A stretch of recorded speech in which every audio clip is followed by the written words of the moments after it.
Hey y'all, grown black folks talk.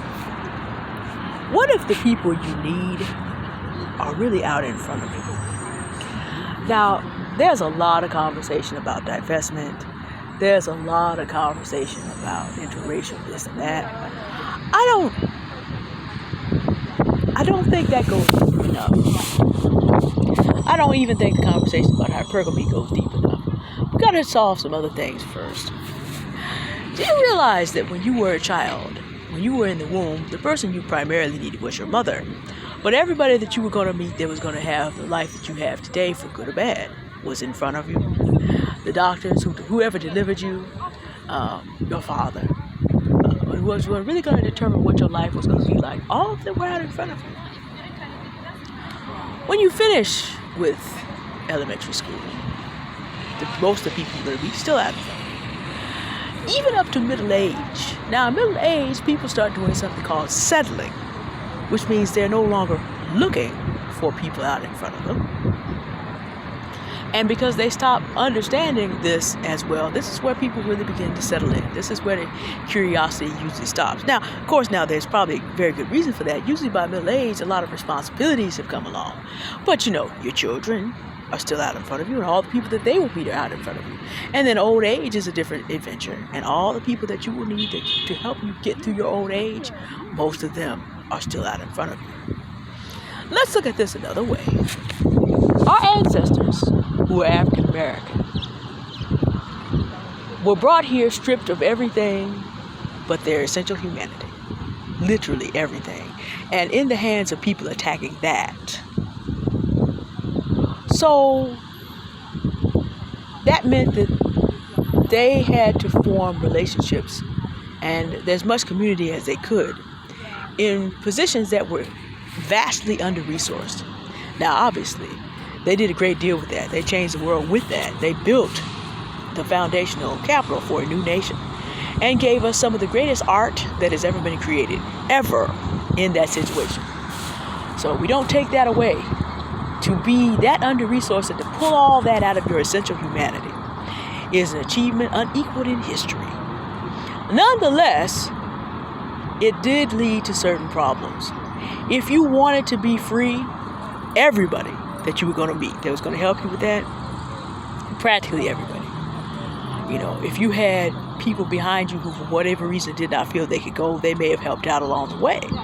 But there came a point where you stepped out of the only place you'd ever been, the plantation, and headed out into a whole new world where everything and everyone that you are going to meet that is going to be a benefit to you in achieving and securing freedom was in front. The black community today is still, many locales are still vastly under-resourced. And there comes a point, a friend of mine and I were talking about this, and grieving.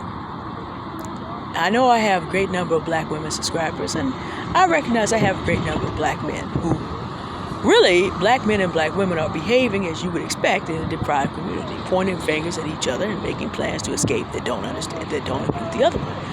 For the same reason that there were black people after slavery who do not sing spirituals and do not want to talk about what happened to them. Because the trauma that they experienced was too great. They could not heal and rehearse these things.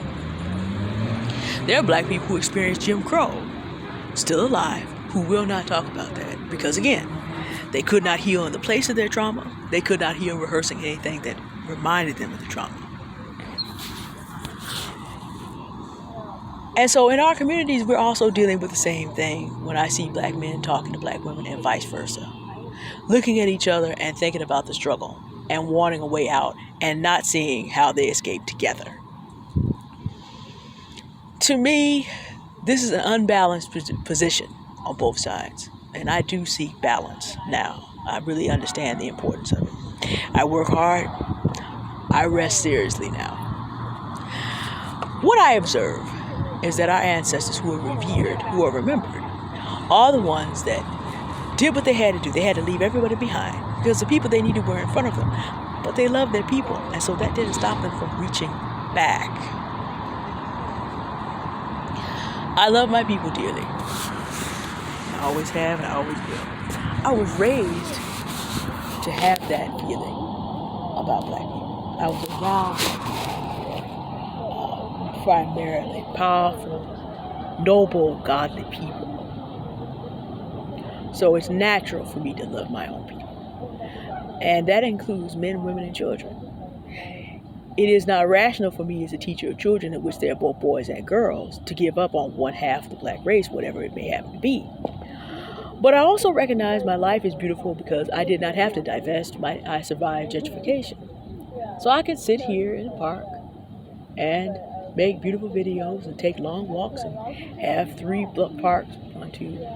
4 parks within my walking range and walk safely to do all the business I have to do and choose my bus routes to get within walking distance of my home. I can do all that because I'm not living in chaos.